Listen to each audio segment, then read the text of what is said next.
everyone, welcome back to Magnet Brains. My name is CS Payal Popli and इस video में हम पढ़ने जा रहे हैं एक नया chapter that is financial management.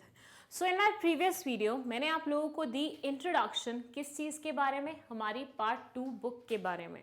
मैंने आपको बताया कि इस पार्ट 2 में हम कौन कौन से चैप्टर पढ़ने वाले हैं और उन चैप्टर के अंदर क्या क्या चीज़ें हम पढ़ेंगे, राइट? अब यहाँ से हम शुरू कर रहे हैं हमारा लेसन नंबर 9, क्योंकि कंट्रोलिंग ऑलरेडी खत्म हो चुका है हमारे प्रीवियस वीडियोस में. अब lesson 9 that is financial management start हो रहा है. बट फाइनेंशियल मैनेजमेंट समझने से पहले क्या ज़रूरी नहीं है हम समझें कि बिजनेस फाइनेंस क्या होता है? तो बस समझ लेते हैं पहले बिजनेस फाइनेंस. ये बोलते हैं कि देखिए ये दो वर्ड्स हैं, बिजनेस एंड फाइनेंस. तो मोटा मोटा इसका मतलब क्या होगा? ऐसा फाइनेंस जो कि बिजनेस के लिए इस्तेमाल होता है. बस यही तो है हमारा बिजनेस फाइनेंस. बट इसके साथ और भी कुछ चीजें हैं. ये बोलते हैं money required for carrying out business activities is called business finance. वो पैसा जो कि बिजनेस एक्टिविटीज में लगता है, बिजनेस एक्टिविटीज को करने में लगता है, उसे हम बोलते हैं business finance. Almost all business activities require some finance.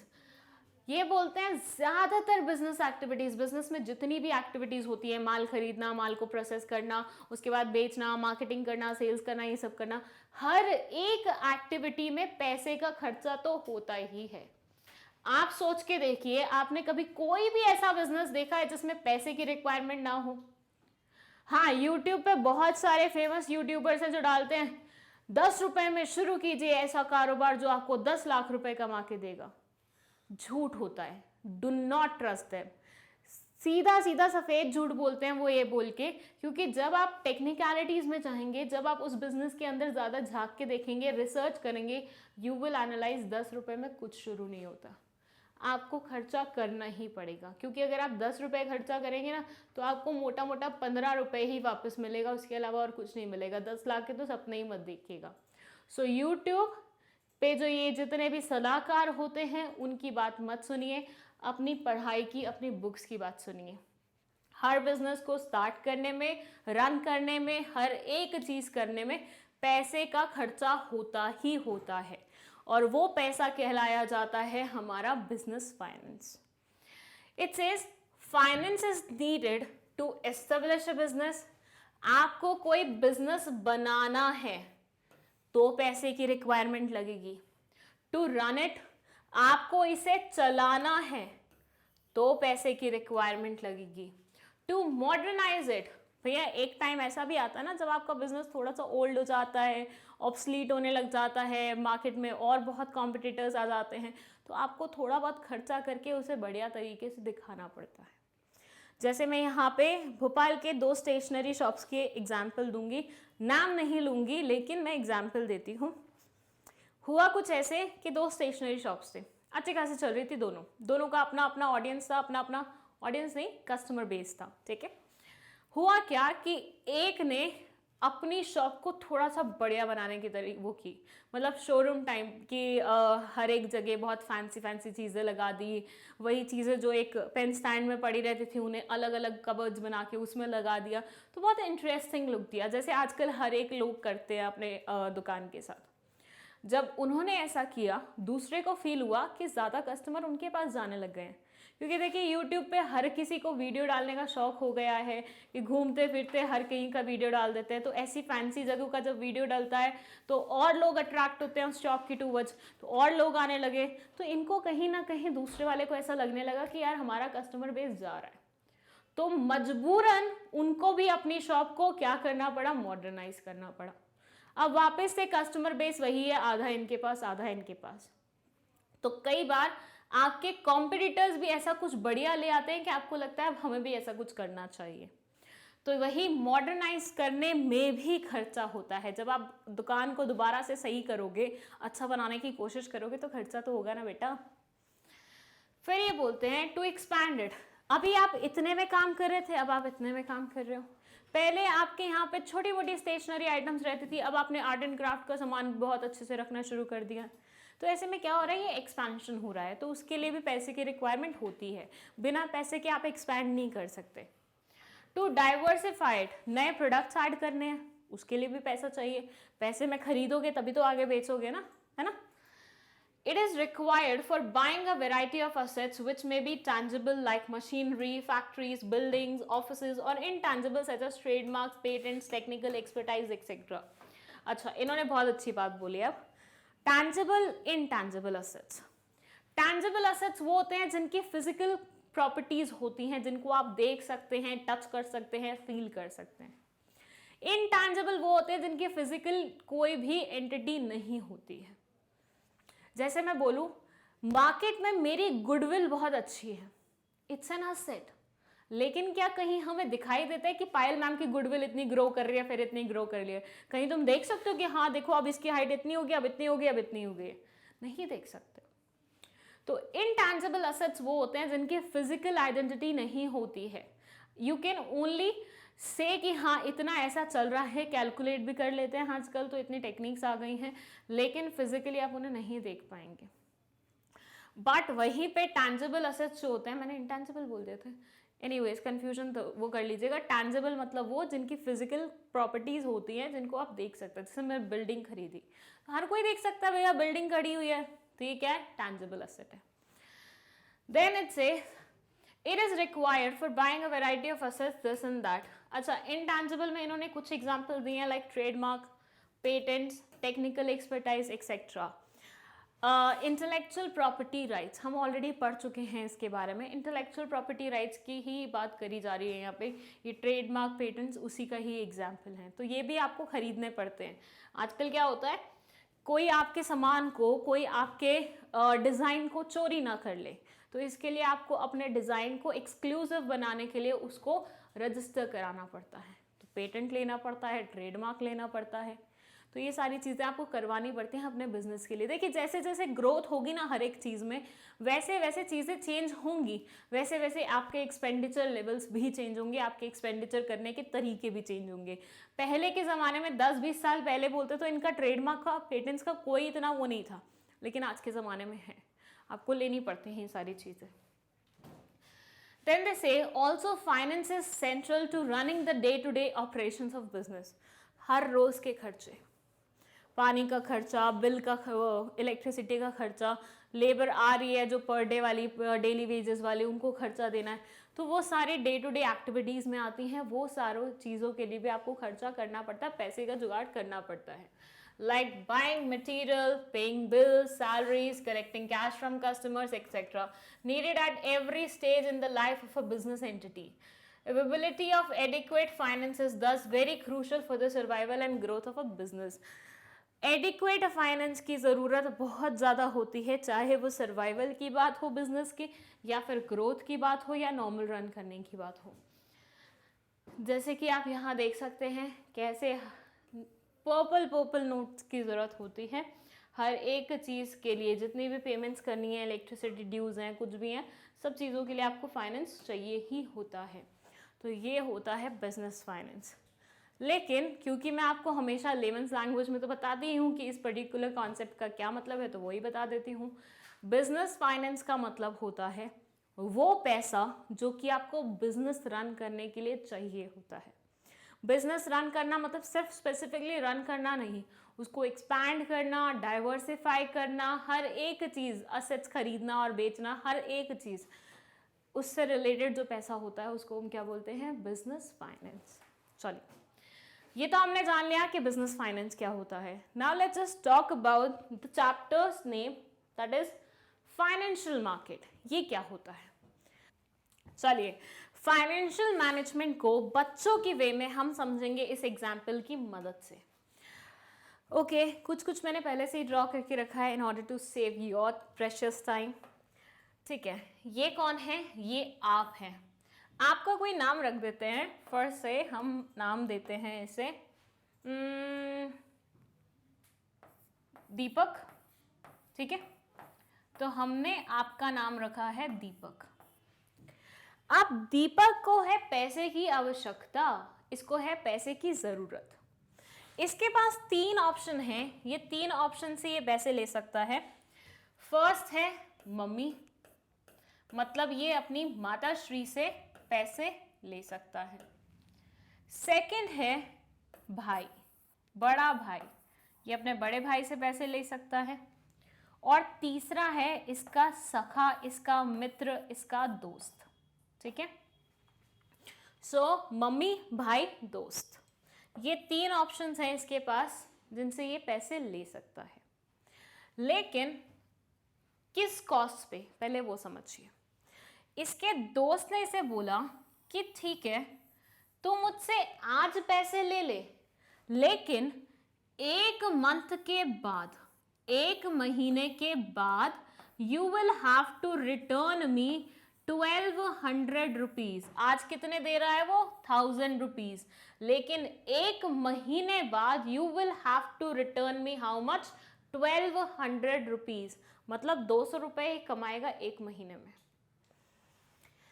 इस स्कीम के अंदर किसी को पैसे चाहिए, कॉन्टैक्ट मी।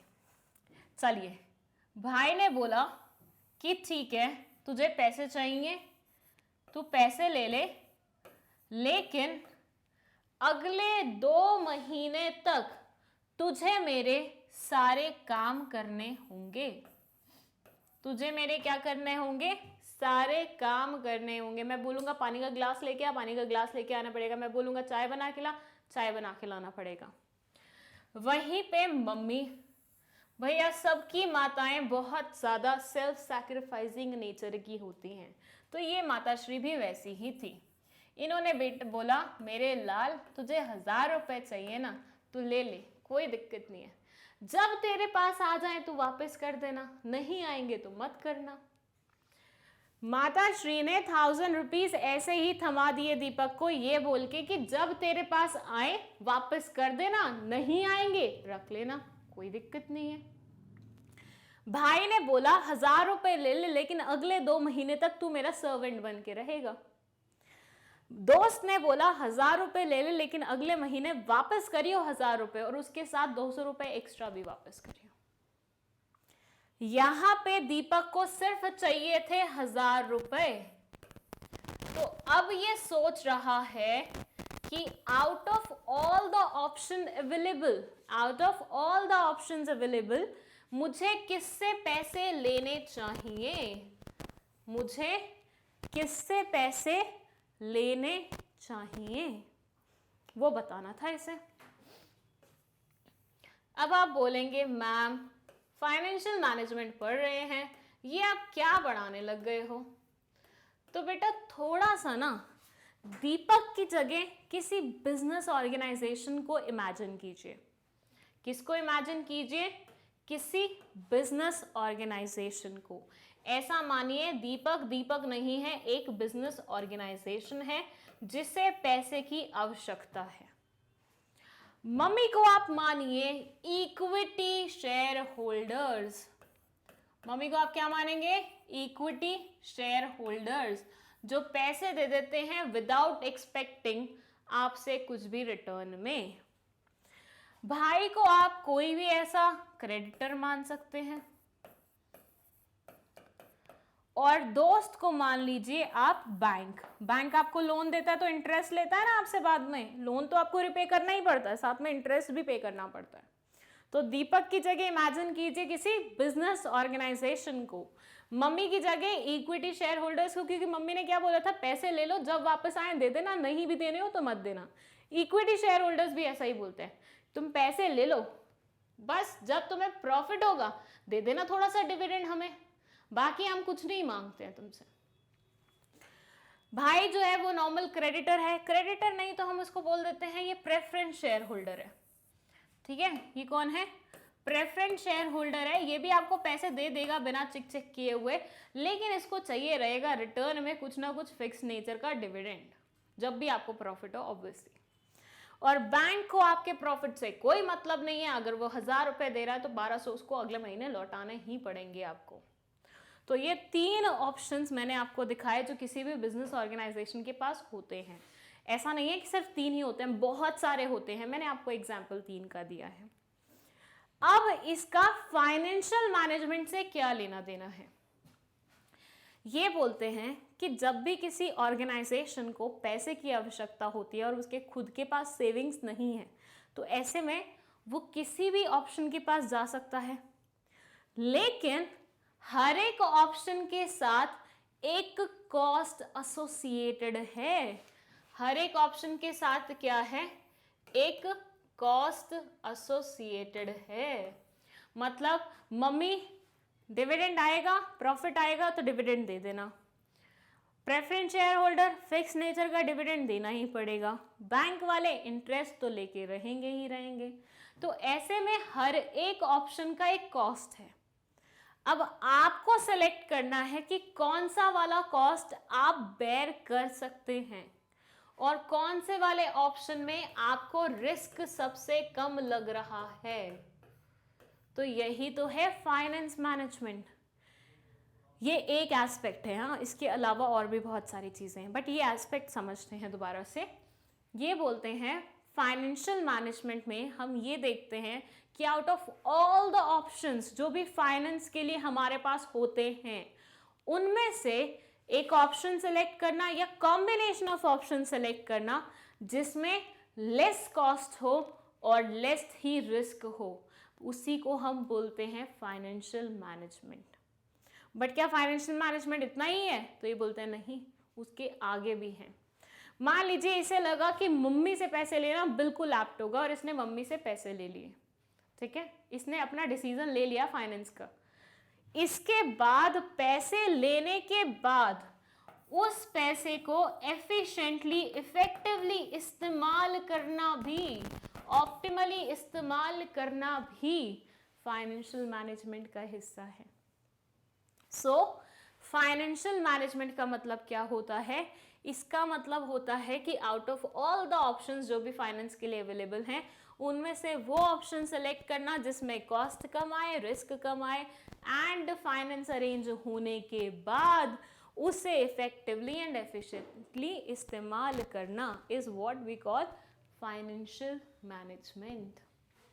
सो ये मैंने बिल्कुल बच्चों की तरह आपको एक एग्जाम्पल की मदद से समझाया है फाइनेंशियल मैनेजमेंट क्या होता है, लेकिन ये अभी बहुत ही नैरो डेफिनेशन या नैरो एक्सप्लेनेशन है, इसके बियॉन्ड भी जाएगा फाइनेंशियल मैनेजमेंट, लेकिन इंट्रोडक्शन की वीडियो के लिए इतना काफ़ी है, बाकी तो हम पूरे चैप्टर में समझ ही जाएंगे ना। सो ये क्या बोलते हैं, वापस हम वहाँ पे आ जाते हैं हमारी स्लाइड पे। ये बोलते हैं all finance comes at some cost. मतलब सारा का सारा फाइनेंस जो कि आपको बिजनेस रन करने के लिए, या फिर नॉर्मल लाइफ में भी बोल दूं मैं, कभी भी कोई भी पैसा आपको फ्री ऑफ कॉस्ट नहीं मिलेगा। अगर आपको लग रहा है ना कोई पैसा आपको फ्री में मिल रहा है, तो बेटा ध्यान से उस पैसे को एक्सेप्ट करिएगा, क्योंकि हो सकता है कोई फ्यूचर ऑब्लिगेशन आपका इंतजार कर रही हो। सो हर एक फाइनेंस आपको किसी ना किसी कॉस्ट पे ही मिलता है। शेयर होल्डर्स एक्सपेक्ट करते हैं dividend, preference share holders expect करते हैं fix dividend, debenture holders expect करते हैं इंटरेस्ट, बैंक्स वाले एक्सपेक्ट करते हैं इंटरेस्ट, बॉन्ड वाले एक्सपेक्ट करते हैं इंटरेस्ट। तो हर कोई कुछ ना कुछ तो आपसे वापस मांग रहा है, और ये वापस मांगना उनका क्या है? कॉस्ट ही तो है। It is quite imperative that it needs to be very carefully managed. जब भी आप फाइनेंस को मैनेज कर रहे हैं बहुत ध्यान से कीजिए, क्योंकि ये एक ऐसी चीज़ है जो किसी बिजनेस को ऊपर भी चढ़ा सकती है और नीचे भी ला सकती है। Financial management is concerned with optimum procurement as well as uses of finance. Financial management का मतलब है दो पार्ट्स में। फर्स्ट इज ऑप्टिमम प्रोक्योरमेंट, कहाँ से लेते हैं। मैंने आपको सिखाया था ना यहाँ पे कि फाइनेंशियल मैनेजमेंट के दो एस्पेक्ट्स होते हैं, एक तो फाइनेंस कहाँ से आ रहा है, दूसरा हम उसे किस तरह से इस्तेमाल कर रहे हैं। तो ये यहाँ पे सेम चीज़ बोल रहे हैं कि it is concerned with what, optimum procurement, और second usages of finance. Then for optimum procurement, different available sources of finance are identified and compared in terms of their cost and associated risk. Optimum procurement के लिए हर एक source को पहले आप identify कीजिए। जैसे यहाँ पे आप ऑप्शंस देख रहे थे ना, मम्मी है, भाई है, दोस्त है, पापा हैं, बहन है, ये है, वो है, तो ये सारे सोर्सेज हैं। सारे सोर्सेज को आप आइडेंटिफाई कीजिए, कंपेयर कीजिए, किससे पैसा लेना आपके लिए सही होगा, किससे पैसा लेना आपके लिए सही नहीं होगा, एंड उसके बाद take your decision. Then, similarly, the finance so procured needs to be invested in a manner that the returns from the investment exceed the cost at which procurement has taken place. ऐसे मानिए कि आप किसी चीज़ से finance लेते हैं, किसी एक इंसान से फाइनेंस लेते हैं, यहाँ आप कॉस्ट बेयर कर रहे हैं, लेकिन इस फाइनेंस से आप कुछ कमाएंगे भी तो सही। तो ये जो कमाई आपकी है ना, ये इस कॉस्ट से ज़्यादा होनी चाहिए। मैं किसी से कोई सामान लूँ, ठीक है, आगे उसे बेचूँ, क्या मैं उस पैसे से कम में बेचूंगी जिसमें मैंने खरीदा होगा? फर्स्ट से मैंने 10 रुपये में खरीदा है, क्या मैं 8 रुपये में बेचना पसंद करूँगी? नेवर। 12 रुपये में बेचना पसंद करूँगी। तो ये यही बोल रहे हैं कि जहाँ से पैसा लेते हैं उसका जो कॉस्ट है वो कम होना चाहिए इन कंपैरिजन टू इस फाइनेंस को आपने इस्तेमाल करके जो बनाया है और उससे जो आप कमा रहे हैं उस पर्टिकुलर पैसे के। तो दो चीज़ें हैं, कॉस्ट जो इनकर हुई है और आपने जो कमाया है, कमाया हुआ ज़्यादा होना चाहिए कॉस्ट के कंपैरिजन में। Next, it says financial management aims at reducing the cost of funds procured, keeping the risk under control and achieving effective deployment of such funds. Financial management का एम होता है कि कॉस्ट ऑफ फंड्स प्रोक्योर्ड को कम करे, मतलब जहाँ से पैसे अरेंज हो रहे हैं वो मिनिमम टू मिनिमम कॉस्ट में हो। मैंने आपको बोला था ना, रिस्क भी कम लेना है, कॉस्ट भी कम लेनी है, तो बस वही चीज़ है।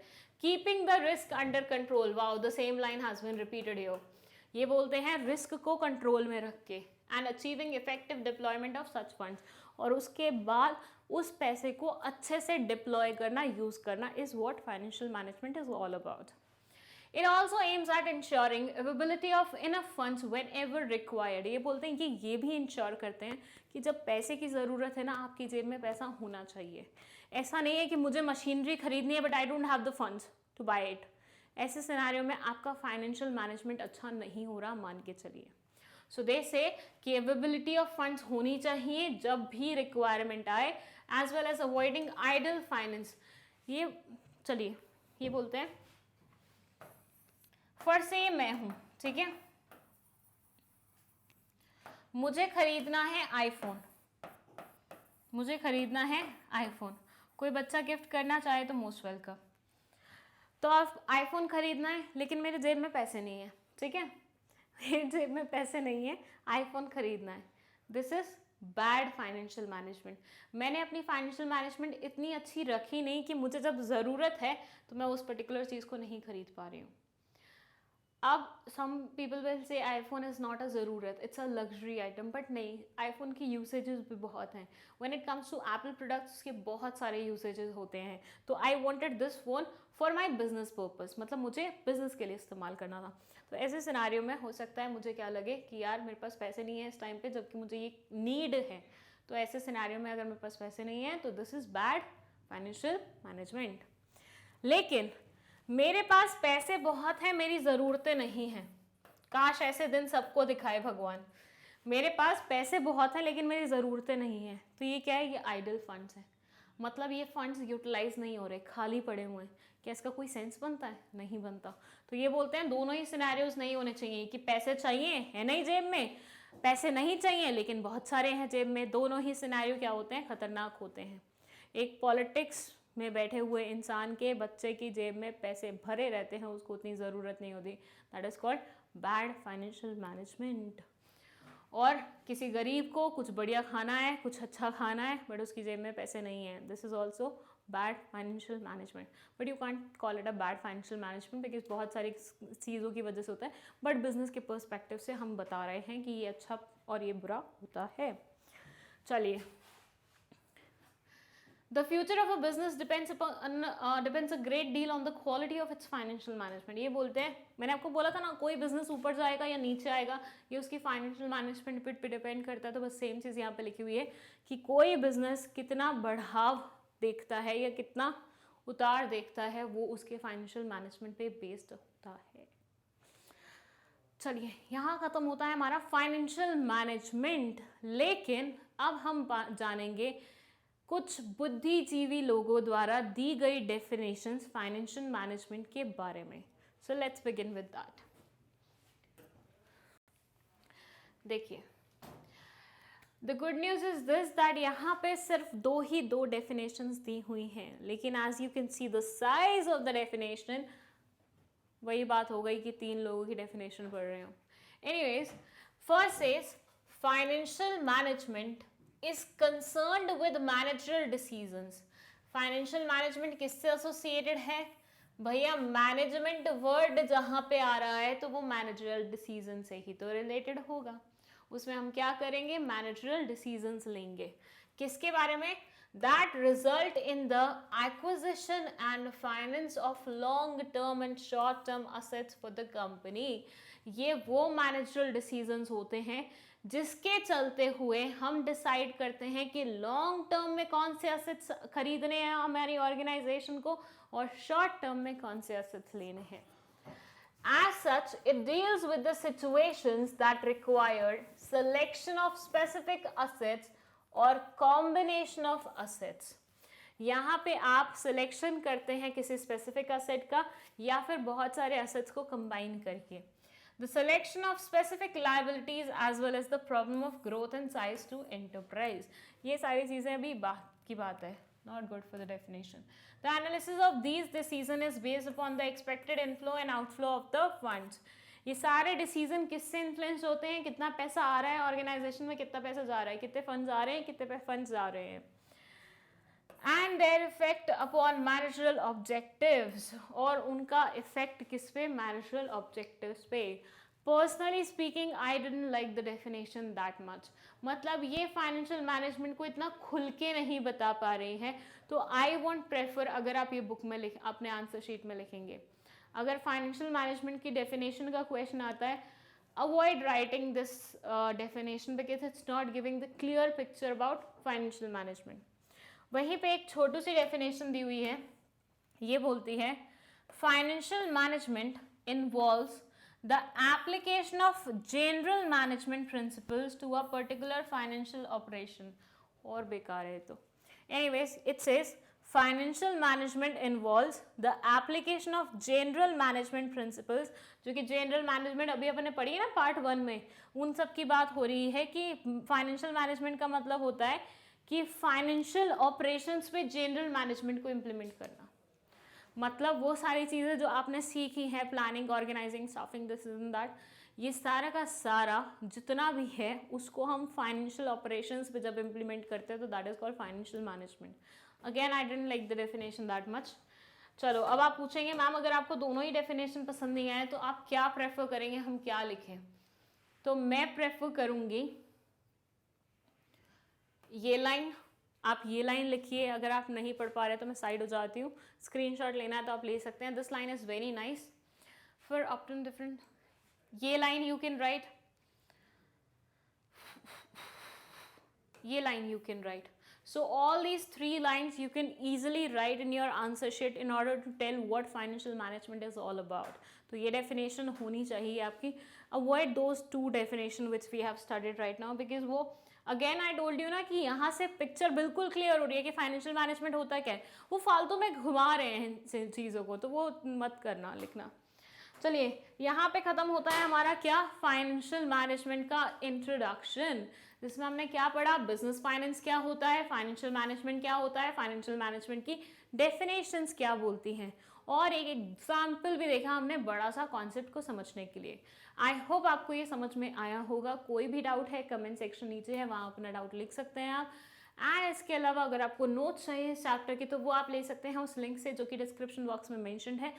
एंड अगर आपको 11th 12th के किसी भी टॉपिक में, किसी भी चैप्टर में कोई भी डाउट है, आप मैग्नेट ब्रेन्स पे जाके वो प्लेलिस्ट देख सकते हैं जहाँ पे ये सारे के सारे टॉपिक्स दिए हुए हैं. देखते रहिए वीडियोस और सीखते रहिए नई चीज़ें. Thank you so